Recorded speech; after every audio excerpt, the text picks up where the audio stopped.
fact that I run my own business, I get a lot of questions from students and from other trainers on what's the best path for them.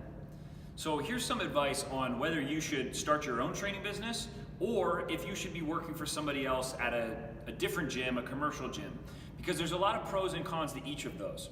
Most people, most trainers, they want to own their own gym or they want to own their own business. However, the reason that most of those businesses fail within the first couple of years is because most trainers are not good at running a business.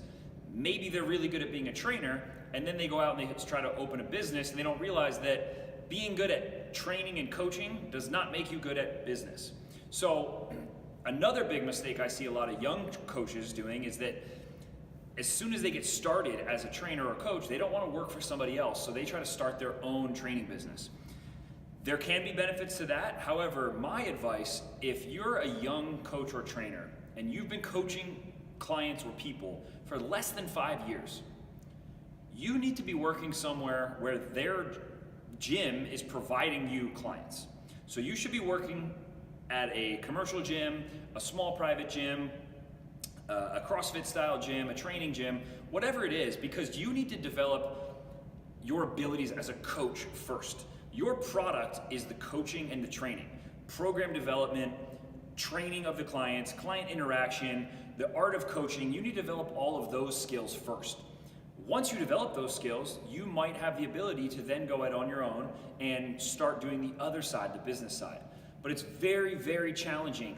Most trainers, like I mentioned before, don't even have the ability after 20 years to go and run their own business because they don't understand marketing and client acquisition and client retention and accounting and all the other things that go into being a small business owner.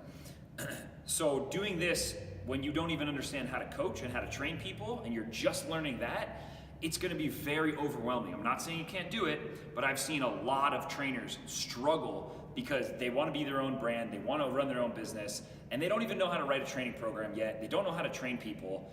They definitely don't know how to market, how to get clients, and they get really excited by this, I'm going to be my own business thing. So again, I run my own training business. There's nothing wrong with doing that, but I also spent the first 8 years of my career working in collegiate athletics, working in the private sector at a few different facilities, and I learned a lot about training first, and then I learned a lot about business when I was running the business side of a few performance facilities, and that's the reason I feel that I'm able to be successful at this point in my career. If I had just jumped out when I was 22 and I tried to run the business I'm running now, I probably would have failed right off the bat. So, like I said, pros and cons to either, but if you're a young coach, you're a young trainer, my recommendation is focus on the product first. Work for somebody else who's going to help teach you the skills of being a professional, being accountable, some of the business side, provide clients for you so you don't have to worry about going out and marketing and getting those clients. You're probably not going to make as much money doing that, but that's okay because you're still learning. Then you can really focus on being the best possible coach and delivering the best product. Once you can deliver the best product, then you can learn about marketing and about the business side of fitness.